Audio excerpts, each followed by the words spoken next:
Hello, footy fans, and welcome back to the Chip and Chase podcast. It's a Wednesday. It's a late Wednesday recording. We've gotten around to this quite late into the evening, which means we are going to try and speed through this one. But it's a Wednesday, so that means we're here for the Supercoach wrap-up and review, and of course, our preview heading into round 13, the first major bye round. They are here. Hope you guys are prepared well. We certainly have, which we will get into. But before we get into all that, of course, this one, it's up on YouTube. So if you're listening on an audio platform, head over to the YouTube channel. You can see the face cam. You can see everything that I've got up on screen. It is the best place to do so. So yeah, come along and have a look on the YouTube. That is all I have to say, really. But let's get into it, shall we? You guys can see, if you are listening, if you are watching on YouTube, you can see the score that we accomplished for round 12. A score of 1,213. So I was pretty happy with it. I'm pretty happy with above 1,200 score. We did end up dropping 307 places, so very small red arrows down to a season rank of 6,037th overall. So still really well, still in the top 4% of all teams at the moment. And the best part about it all is we only used the one trade last week. We did try and get away with not using any, but if you guys follow me on the Instagram, you will know that a bit of chaos occurred late into the round. I'm sure chaos was it was everywhere last round. And we ended up losing Charles Nickel-Klukstad to that virus, knowing he was out of round 13. So this week, we ended up electing to trade him, which is good that we had those trades in hand. So a bit of a shame that we had to trade him because I love him. He's been a savior of my season. And a shame because I would have loved to have kept him, but we might look to bring him back. We'll have to see. But we did end up trading him, which we'll get to. So yeah, one trade last week isn't bad. And to be in this position now with a good little rank, I suppose, heading into the bye rounds, I'm really excited for. So yeah, top 4% of all scores. Let's get into how the team actually tracked. So here we are. Let's read through. In the hooker position, Harry Grant, 57. Happy with that. Again, it's just hooker's a shit show of position. 50s or above. I'm just happy to sort of sit there. I know it's Harry and you want a bit more from him, but it was a game where Manly got the upper hand. It was a really sloppy game from the Storm, so I'll just take a 57. Again, I'm looking at scores at face value before I sort of deep dive, and 57's fine. Jaden Brayley, our secondary hooker, we didn't play because the Knights were on the bye. Jack DeBellin, 66 points. Love that at front row. He has been a hero for me at the front row position, in a position that's really tough at the moment. Love having him there. 40 points from Terrell May. Not the best, but hey, it's not too bad, especially with everything else that was going on in the round. We'll take a 40 points. And 61 from Josh Curran, who we did end up slapping a reserve on. Really happy for that. He was insane in his stint out there. He was an absolute workhorse. So really happy to have that 61 points. He's starting to pull his weight a little bit more. He's had a few down weeks. I'm happy with this 60 around that point scoring from him. 31 from Sam Hughes, who we didn't play. Into the second row, we had the 82 from Angus Crichton, who just keeps doing it. He keeps scoring tries. He keeps just being a menace. Absolute weapon. So 82, we love to see that. Botho Moore with 81, despite playing in the centers and against the Broncos. He was amazing, and yeah, we ended up putting a bit of a bet on him for an anytime try score. He hadn't scored this season. Thought we'd slap one on there, and he got away with that. So he scored us some good money as well as the points. Kai Pearce-Paul didn't play. We've obviously slapped the captain armband on him because we ended up looping a certain someone that you guys can see. But for anyone listening, we will get to who we looped. But yeah, Kai Pearce-Paul, the hero for having that captain band on him. We didn't play Britton Nikora. We had to sacrifice someone to get that captain loop going. Nikora was the man to make way, so we missed out on his 52, but that's fine. 29 from Smithies is really not great and a bit alarming. We've still got him for the bye round. If he scores low again this week, I will look to move him on. I'd like to keep him for this entire period, but we'll have to wait and see on that. But 29, we didn't play either. And Viliami Fifita, obviously, our Nuff didn't play. Nico Hines, the big one, 3 points there. Luckily, didn't captain him, so a lot of other people did, which is very, very tough for you guys. It could almost be season defining. 3 points is absolutely killer, and now he's way in Origin camp. So there's a few people selling, which we will discuss in this podcast, sort of way up if that's really a go. But we'll get to that. At the moment, you just copped the 3 on the chin. Everyone copped it, so it could be a lot worse. If you captained, then it's tough luck to you. Luke Brooks, 41 points. A game, again, that he looked really good in from a NRL standpoint. from watching the games, he's been insane. I love watching him play. And then he scores 41 Supercoach points. So, like, what can you do, really? I didn't play him, so it didn't really make too much of a difference for me. Dylan Brown, 66 points at 5'8". Happy to have that, especially in a game that they got rolled. Lockie Galvin, 90 points as another one of our reserves. So this was good. Getting that 90 from Galvin, I was, very, very happy with that. So he's someone who everyone sort of looked to sell, or, you've had other problems and you look to sell him later and later and you keep pushing it back. Now you can hold on to him. I think through this bye period, the Tigers have a great, great period. They missed this week, round 13, then they play every game through to round 21 or something. Might even be more than that. So, yeah, it would be more than that. They had their bye round 1, then they have this bye, then they won't have one till like round 26 or something. So, yeah, love owning Galvin.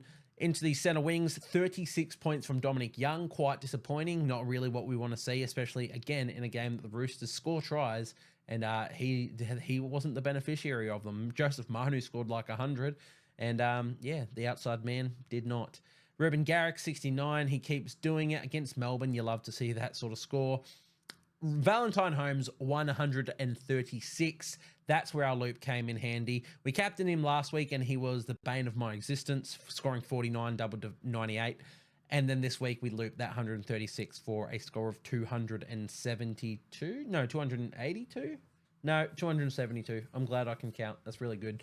So, yeah, really happy with that sort of score. That is why Kai Pearce-Paul got the captain band as that loop. 47 from Jesse Ramian in a game the Sharks were absolutely trounced. You guys know how much I love Ramian, so I'm happy to see that just all in base. Greg Marju didn't play. Kale Ero, 33 points, so a bit of a shame there. We should have probably dropped him over Britton Nikita, but that's all hindsight. The upside of Ero is a bit better, so was happy to play him. And I thought the Sharks would be, having a lot better of a game than they did. So you just cop that one on the chin. David Armstrong didn't play. Then the fullbacks, 113 from our man, Reece Walsh. Loved seeing that. He was sort of in a bit of doubt the entire time. Then he was confirmed to be in, which I needed because I was struggling number-wise. We had the captain armband on him originally, but after Valentine Holmes did what he did, it made sense to loop.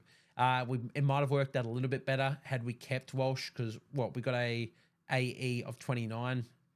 I don't know, probably would have equaled out to be around about the same, but you got to take those VC loops when they come. It's just a safer option. But 113 from Walsh we're happy with. And Cody Nikorima was, of course, the man that we brought in for Chance Nickel-Klukstar. We needed someone in that fullback role. If I didn't have anybody to sub, that was the thing. I would have liked to have held Chance, but because we're into the last 2 games of the round, I didn't have any reserve options. I'd already looped, so I'd already copped an AE from the loop. I had to, I just had to trade, and we ended up going Nikorima, which isn't bad because, of course, he's got that duel. We mentioned him in our pod buys last week.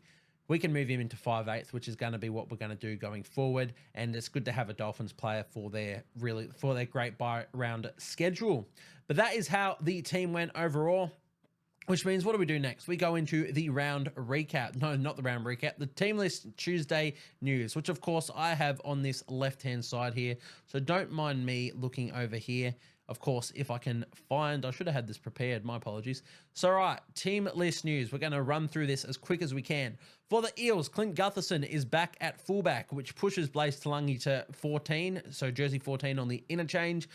Mitchell Moses is back at halfback, which pushes Dill Brown into 5/8. And Dejan Arce out of the side. Will Penasini also returns. Brendan Hands, big news there as well, is now starting hooker with Joey Lussick dropped out of the side completely. There's no real coverage for hooker on the bench as well. So Brendan Hands could be a little sneaky option to pick up at real cheap and see how he goes, but I'm not too trustworthy of what the Eels do there. The rest of the team is pretty stock standard. Joe Alpha Hengawi starting lock with Jaman Hopgood out. And the second rowers are Kelma Tulangi and Bryce Cartwright with Sean Lane, Makahisi Makatoa, and Wiramu Greg off the bench. Ryan Madison is in the reserves. So that's very interesting. I'm not sure if that's necessarily coming back from injury or if there's something going on there. I am hearing rumors that he might be either forced out of the club or told to leave. So We'll have to see.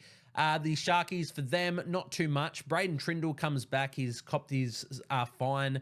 He's been reinstated by the NRL, and he comes back into the side at halfback, replacing Nico Hines, who was away on Origin duties. The rest of their team is pretty stock standard. Jack Williams plays at lock forward for Cameron McInnes, who was also out with Origin, and Toby Rudolph and Braden Hamlin-Uele joined the bench. Tuka Hautapua also makes way, but not too Supercoach relevant there. The Knights coming off the bye, they're pretty safe here. They do have Christian Mapapalangi into the centres for the injured Bradman Best in a little straight swap there.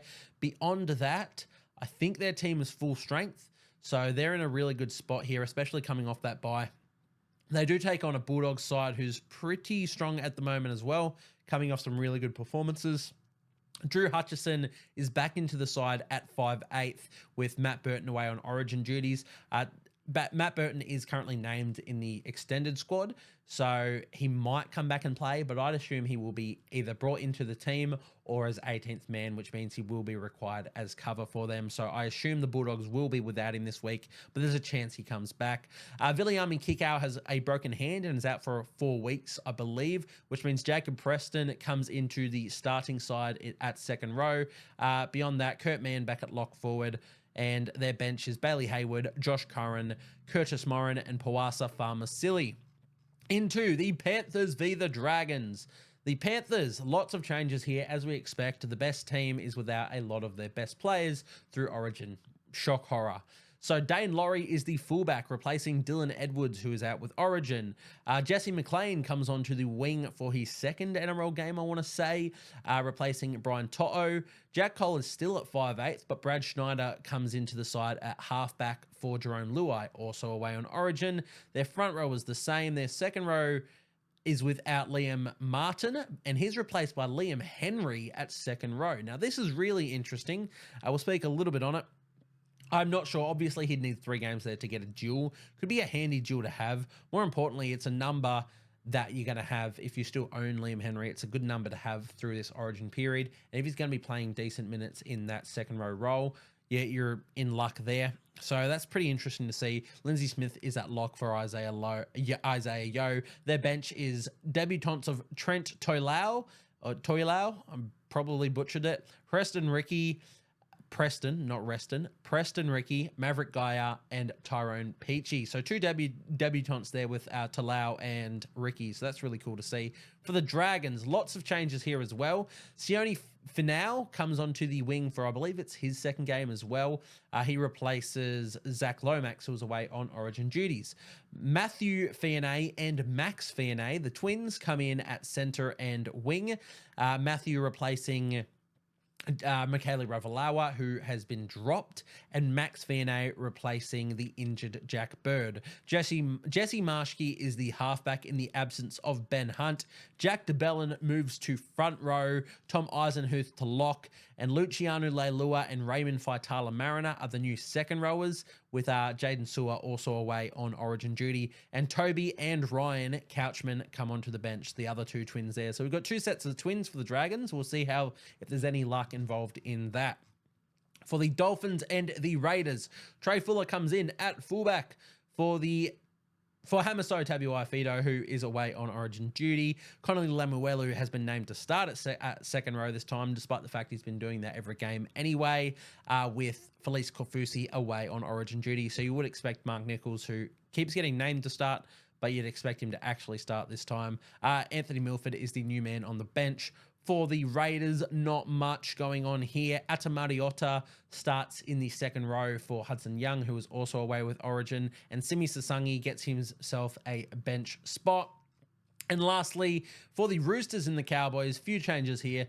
The Roosters are without Joseph Suoli'i, so he's replaced by Junior Ponga in the centres. I would love to pronounce his actual name, Fetaliga, but I know I'd butcher it, so I keep saying Junior. If anybody wants to correct me or tell me how to pronounce that, I would appreciate that. One of my favourite players, so I don't want to be paying any disrespects to the pronunciation of his name. But yeah, he is in at centre for Suoli'i. The rest of their back line is the same. Of course, the big news is James Tedesco missed Origin, so he's available for this game. In their front row department, Terrell May, of course, has been named to start at front row with Lindsay Collins out in Origin. The other man out in Origin is Spencer Leniu, so there's not much cover on this bench, which we'll get to. Nat Butcher comes in at second row in a straight swap for Angus Crichton away on Origin. Victor Radley still at second row and Nafahu White still at lock forward. Their bench is Sandon Smith, Siwa Wong, Sitili Tupanua, and Michael Jennings. Not a single middle there. I mean, Siwa has been playing a bit of middle in New South Wales Cup, playing a bit of lock forward. I'd expect him to, fit in well there, but I still think it's massive minutes for Terrell May this week, and I'm so keen on earning him. So I'm really happy I've held this long. For the Cowboys, few changes here. Braden Burns comes onto the wing for Murray Talangi, who is away with Origin. Tom Chester returns from injury in time to replace Valentine Holmes, who was out with Origin. Kilukefu Fuiaki comes in at second row for Jeremiah Nanai. At lock forward, Thomas McKaylee comes in for the player, I can't remember his name, Ruben Cotter. And Jake Granville starts at hooker for Reece Robson. So their bench is Sam McIntyre, Harrison Edwards, Jason Tamalolo, and the debutant 18-year-old Jamal Shibasaki. So very exciting to see Shibasaki get a run here. Congratulations on your NRL debut, and congratulations to all the other players debuting this round as well. So let's get straight into our trade talks then, shall we? So as you guys know, last week I tried to get away with making 0. Ended up making that one, had to be done. This week, I'd like to save at least one trade as well. It's definitely around for the rest of you guys. If you are low on numbers for round 13, if you are low on numbers for round 13, definitely go hard at it. You'd want around 12. I think 11 you can get away with. Anything lower than 11, you're in a tough sort of time. 13, yeah, ideal. Remember, on rounds 13, 16, and 19, the 3 major bye rounds, only the top 13 scores count. So you could have 17 playing players, but only 13 of those scores are going to count towards your team. Now, I'm in luck at the moment. So we did a quick count through the last time, but we'll go through again. I have Jaden Brayley, so 1, 2, 1 with Brayley, 2 with DeBellin, 3 with May, 4 with Curran, 5 with Hughes, 6 with KPP, 7 with Nikora, 8 with Smithies, 9 with Brown, 10 with Young, 11 with Ramian, 12 with Marju, 13 with Ido, 14 with Armstrong, and 15 with Nikorima. So I could get away with no trades and still have 15 players. So 2 players above the limit, essentially. But I'm going to be greedy and I'm going to trade regardless. Mainly because there are some players that I just want to set myself up with for this period regardless. So I could have 15 players and get those 13 scores regardless. But when a lot of them are front rowers and second rowers, and I have a fullback at the moment with Nikorima, I don't have a halfback, etc. I want to maximize my upside. So where I'm going to be looking to trade is Angus Crichton. It's an interesting one, I know, because he's at max price and he's the best second rower at the moment in Supercoach. But I'm looking to maximize on his cash now. He's got a pretty awkward run with this Origin period, this bye period with the Roosters draw. For instance, he's out this week with Origin. Roosters have the bye next week, so he misses that. He'll come back, probably play 80 that week, and I'll cop that. And if he scores 150 and, crucifies me, that's tough. But then he's out with Origin again in 16. He'll probably get reduced or limited minutes in 17, maybe back to full in 18. But I assume they just sort of rest him. And, they've got so many back rowers over this period. Well, they have so many back rowers in the club in general, the Roosters. I think restings are going to happen for their Origin-bound players. I think Crichton is probably the top of that list with how he's been playing. With how they want to keep him, by the sounds of it, they do want to hold on to Angus Crichton. So you're going to want to maximize him for the future, and you want to be like, hey, mate, look, we care about you. This is why you should, re-sign with us. So we're going to rest you and give you limited minutes. So I think he is in for reduced minutes. So I'm looking to sell. There's a few options. I really wanted Connolly Lemuelu for essentially the entire buy period. He's at a nice little price of about 570K. But with what else I want to do, it's not going to be done. Let's do my 2 trades at once then. All right, Luke Brooks, he has to make way. He's not doing it for me. which means I'm moving Dylan Brown from 5/8 to halfback to cover him. I'm moving Nikorima down from fullback to 5/8 to cover that. I'll bring in a fullback, and I'm sure you guys can guess. James Tedesco, after missing Origin, is coming into the side. No questions about it whatsoever. And the person I'm going to bring into second row, as I said, I'm a little bit short of what's his face, of Connolly Lemuelu. Let's just see exactly how short. He scored 52, I believe, last week. Yeah, so I'm about 35k short of Lemuelu. The other one I was looking at, and I not filled with the full confidence, but I'm pretty confident in. He scored, I think, 70. There he is, Jacob Preston. Now that he's starting with that injury to Viliami kick out, he'll be back to 80 minutes.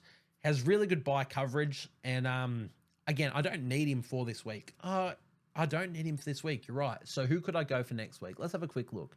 The thing is, I only have 541 to play around with. Now, you know, ideally, I want to own, not Angus Crichton. What's his name? The Dave Fifita for the coming weeks. How do I make that? I could go to I was quite tempted by Nafahu White, who was amazing last week. Gives me 162 in the bank. It gives me another Roosters player. So let's just complete that trade for now. We can always reverse that Nafahu White one. Next week, this is the thing we have to be careful about, and this is why buy planning is really important, and I think I've done a really good job of it. But next week, not a major bye week, which means we get 17 players, but there's still 3 teams on the bye. So you can be left well and truly short. It's quite important to maximize that. The 3 teams on that bye are the Dolphins, the Roosters, and the Raiders. So for instance, let's just set myself for next week, saying no injuries occur. We'll have Harry Grant probably back from Origin, but could get rested. That's why it's risky. But let's say he plays. We'll have Harry Grant and Jaden Brayley as options. Terrell May is out, so next week this is. So we'll have to play Curran. Nafahu White, if we do bring him in, will be out. We'll have to play Nikita, which is fine. Hines will probably play. Nikorima won't play. Dominic Young won't play. And James Tedesco won't play. So let's look at reserves.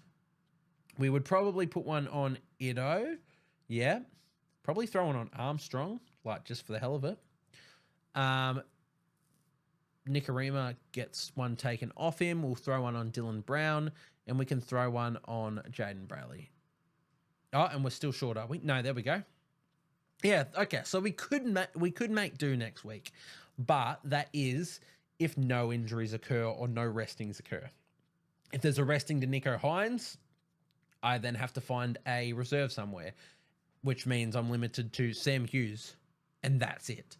If Nicho Hines and Harry Grant are rested, I'm sure a player, and I have to trade next week, which is fine. I don't mind trading next week. It's just, not ideal. So this is the stuff you really have to think about. I'd love to get David Fifita in sooner rather than later. So this is why getting in enough Ahu White this week would be good. He's expected to make a bit of cash. He's got a 15 break even. You could wait a week. It's definitely interesting to see what the Roosters are going to do with their rotations. But I don't mind bringing him in. Bit of risk to it, but I think for the price, I like it. The other thing, though, is Jacob Preston. Excuse me. Jacob Preston does play next week. So there's another, maybe not gun, but he's a close to a gun player that you're going to have, or I'm going to have if I bring him in. He plays the second bye round as well, so 16. He has a really good schedule. I do like the Bulldogs schedule. I like him playing 80. I like him on their left-hand side, which they favour. But how do I get to Fifita? Let's go to that right now. Where are you, Mr. Preston? So going to Preston leaves me with 6K as opposed to about, what was that, 136? As opposed to 162K. It's just a lot less money to play around with to get to Fifita. The other person I really want is Adam Fanua-Blake.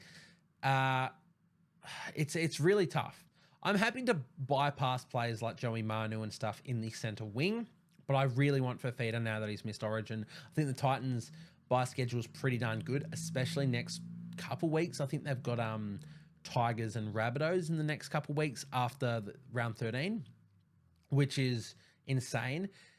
If I do go on him and he gets picked for Origin, though, I'm going to be pretty filthy, but I think that's a risk I want to take. Not owning Fifita during this time is terrifying. So the other thing I could just do is, trade Angus Crichton to David Fifita and forget Tedesco. But Tedesco, after missing Origin in this Roosters side, it just seems like a no-brainer to own him, to be honest. I think I need Tedesco more than I need Fifita. So, begs the question, what are we doing with this whole trading Crichton thing? Is it Nafahu White? Can I cover that? Probably. Gives me another duel as well, which I can sort of play around with, maybe a little bit. It's a lot of Roosters players. I'll have James Tedesco, Dominic Young, Nafahu White, Terrell May. 4 of them is... And, eventually I'll have to make plans to get Crichton back into the side. I guess Terrell May will eventually make way. It's just an awkward one. So I'm thinking Jacob Preston. It makes the most sense. It's safer. It gives me another number for this week, which, as we said, I don't need a number. Without him, I still get Nafahu White, which again gives me a number for this week. So are there any options that are cheaper? Do I nuff? No, I don't really want to nuff. Is there a cheaper option who's scoring well and is going to make money? Not particularly. I mean, less than 400k for Nafahu White is really good cash-wise. There's no one else that's really standing out to me. When we're getting down here, you're looking at players that, aren't making money anyway. Justin Matamu is an option, break even of 2. Won't make the most money, but will cover a lot of that buy period if he stays in the side. So there's a few risks. You can go Hylam Lukey. Don't mind that either. Similar price to Nafahu White. Plays next week. Probably has more attacking upside too than White. It's an interesting one, that.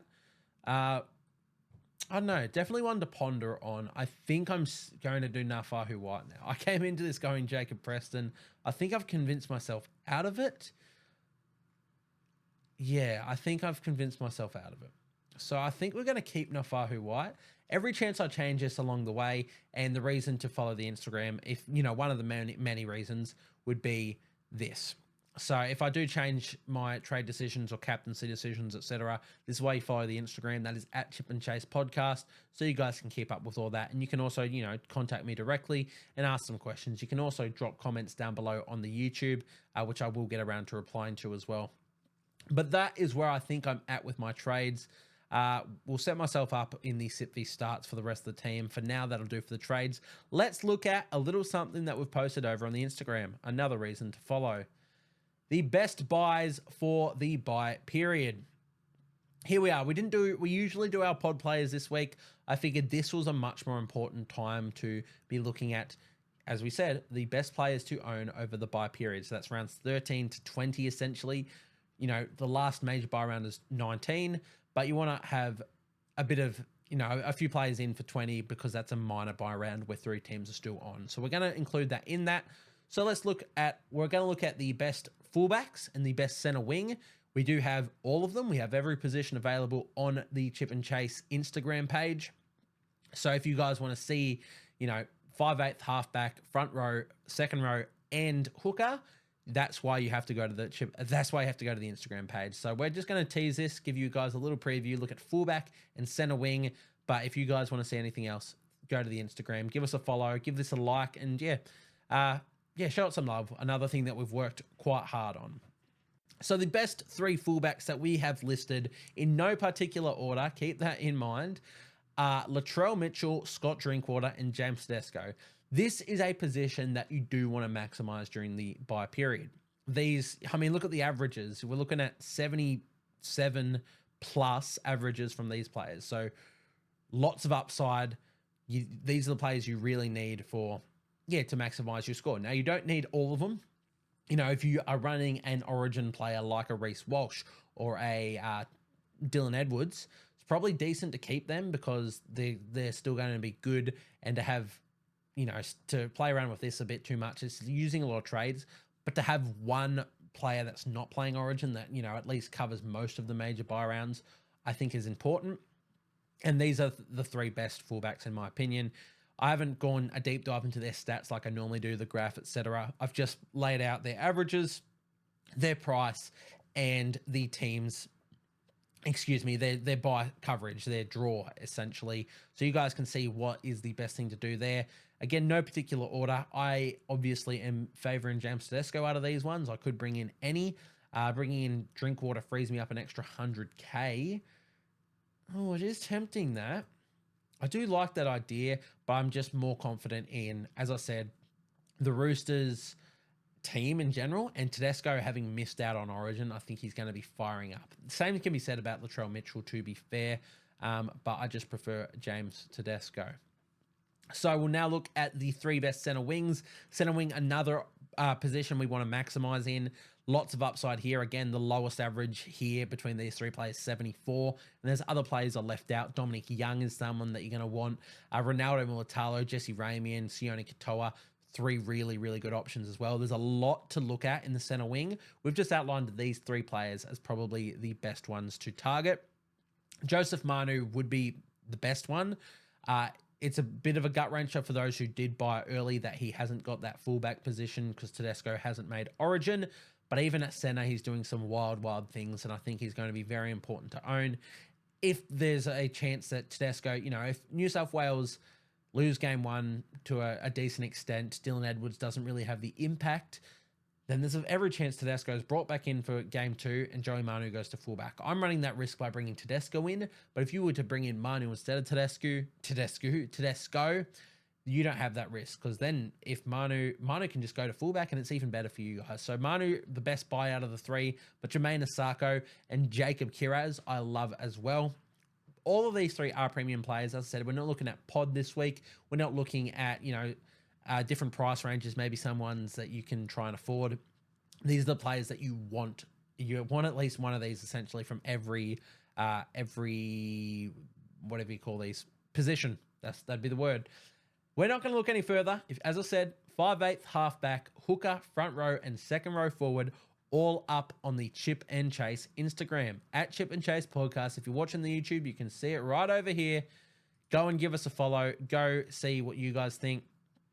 There's a lot of other options out there. If you want some other options, be sure to message or comment on this one, and I can give you my opinions. But we've just laid out the best ones that we think for the Origin period. These are the most important players that you guys need. Looking at some of the most traded in, people looking to trade in Sam Walker. I do like that. I think a lot of people are trading out Nicho Hynes, as you can see over here. I understand that. Nicho Hynes is at a gigantic price, 190 break even, going to lose money, and he has not the best buy schedule because of Origin.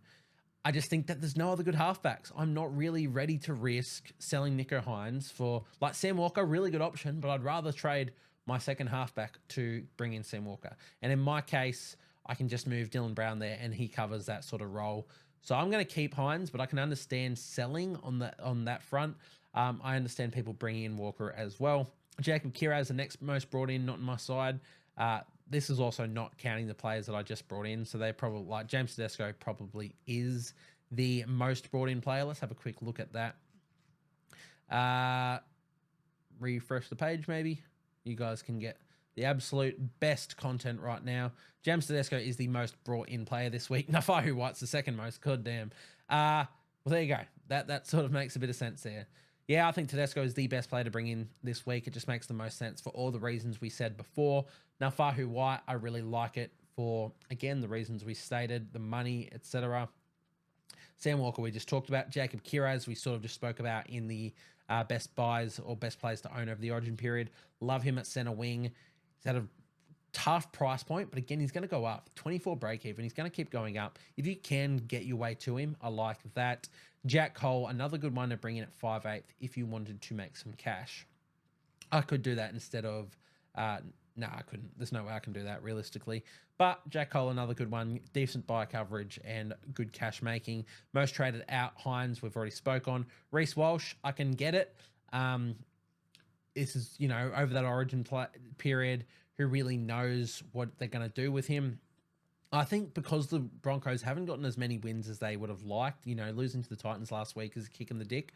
I think he does back up from Origin, which I think is a massive plus. So I'm happy to keep him, as you guys know.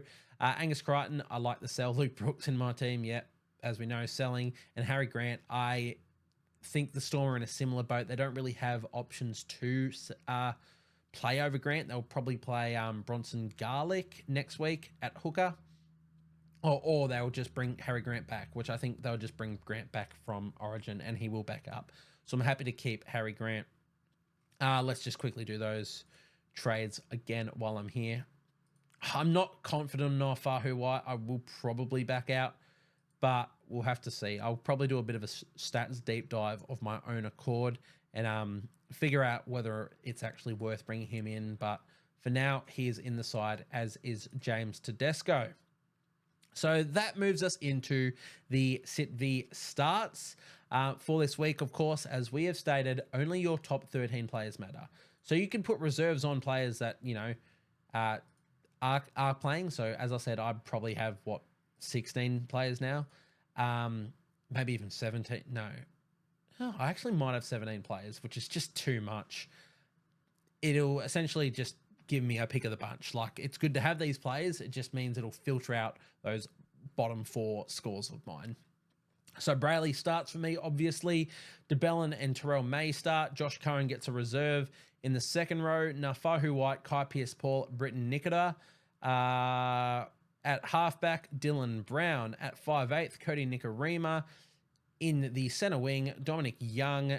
Ruben Garrick is out. So Dominic Young, Greg Mahaju, Kale Ito, and at fullback, James Tedesco, which means our reserves are, oh my God, David Armstrong, Morgan Smithies, Sam Hughes. Okay, so how many is that? Josh Curran, Sam Hughes, Morgan Smithies, David Armstrong. I do have 17 players for this round. Way too much. I cannot stress that enough. You can definitely get away with 12. 13's ideal because that's all that counts anyway. You can get away with 12. You can probably get away with 11. Anything overs, it's not ideal because you're not getting their scores. The case of these guys, your Currans, your Hughes, Smithies, and Armstrong, I suppose, is actually good. This is interesting. Maybe I avoid. I'm going to tinker with some stuff, but I don't have enough time to do it in this podcast. As I said, if I do change the trades, you'll find out on the Instagram. Yep, I already know what I'm talking about. So let's look at captain options, shall we? Starting with the Parramatta Eels and the Sharkies. Not my favorite game to captain. Obviously, no Nicho Hynes sort of ruins anything there. Eels, they do get Mitch Moses and Clint Gutherson back, so I think they'll be better. I don't think I'd be looking to captain any of them. You could maybe VC one because it's a Thursday game, or even a Dill Brown. Not really for me. The upside's not that great. For the next game, Knights and Bulldogs, not really captain potential here. You can look at Greg Marju. You can look at Jacob Kiraz. Actually, a Jacob Kiraz for the Bulldogs could be a great VC. I really like that. Beyond that, not really much for the Knights, even though it is at McDonald Jones Stadium. Then we have Panthers and Dragons. There's not really any Panthers players that you're going to want to captain anymore. No Cleary, obviously. No Edwards. Not sure who you look at there captain-wise. I think they get a good win there. I don't like the Dragons team with all of their injuries and changes and whatnot. Origin players out. But not many options for the Panthers, Dragons.